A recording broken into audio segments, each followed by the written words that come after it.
Thank you very much. I now call on Ruth Maguire on behalf of the Equalities and Human Rights Committee, to be followed by Gillian Martin.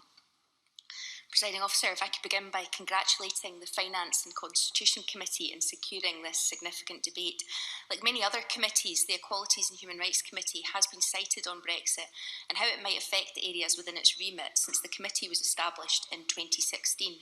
We've worked hard over the last 4 years to bottom out these issues, so we have a clearer view of what leaving the EU means for the protection and advancement of equal opportunities and human rights in Scotland. Our early work identified the main risks. At the end of any transition period, the EU Charter of Fundamental Rights ceases to apply across the UK.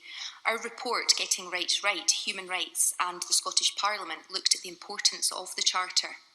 The Charter brings the fundamental rights of everyone living in the EU into an overarching human rights framework. It includes the Convention rights, some in updated form, as well as additional specific rights not in the Convention, such as certain social and economic rights, which the UK has agreed to guarantee either in EU law or other international treaties. The Charter was designed to permit development of new rights and new means of protecting rights. These benefits are lost when the Charter can no longer be relied on in the UK courts. It's crucial to keep up to date with human rights to ensure they're not being eroded in Scotland, and opportunities to enhance protections are grasped by the government of the day. Our current government has committed to the creation of a new statutory human rights framework for Scotland in the next parliamentary session. Developments in this area will need to be closely monitored. This will require stakeholders to help the committee with this task to ensure 3 things. Number 1, that there's no regression from rights previously guaranteed by membership of the European Union. 2, that Scotland keeps pace with future rights developments within the European Union. And 3, that leadership in human rights continues to be demonstrated.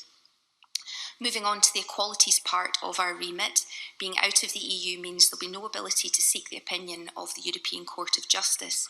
It's notable that many of the decisions made by the European Court of Justice have been influential in expanding and improving our equality legislation. Equal treatment legislation has been defined as a policy area where no common framework is required. It bans discrimination and harassment in employment on the grounds of sex, race, age, disability, sexual orientation and religion or belief. It also bans discrimination in the provision of services on the grounds of sex and race, and requires the existence of an equalities monitoring board, such as the Equality and Human Rights Commission. Many of these aspects are reserved, however, devolved competence intersects with EU equal treatment legislation through the government's role to act to encourage equal opportunities. Therefore, this area will remain a key focus for the committee to monitor at EU level, and how the Scottish Government works with the UK Government. In summing up, Presiding Officer, the committee sees a sizable task ahead of it. Much of the Equalities and Human Rights Committee's scrutiny on Brexit during this and the coming parliamentary session will focus on the keeping pace power. As such, the committee agrees that the matter of whether the Parliament should be dependent on the Scottish Government in identifying what might or might not be suitable for the keeping pace power is an important consideration. The committee asks for early engagement in the policy development process. Before coming to a close, I'd like to briefly touch on 2 emerging issues an Equalities and Human Rights Committee would have to grapple with. The UK internal market and trade deals. There is currently limited information on how these policy areas will affect equalities and human rights, but we note that there is potential for them to do so. Therefore, we know work will be required to establish the extent of which this will impact on the committee's remit. Finally, Presiding Officer, like other speakers have mentioned, we recognise that additional work comes at a cost.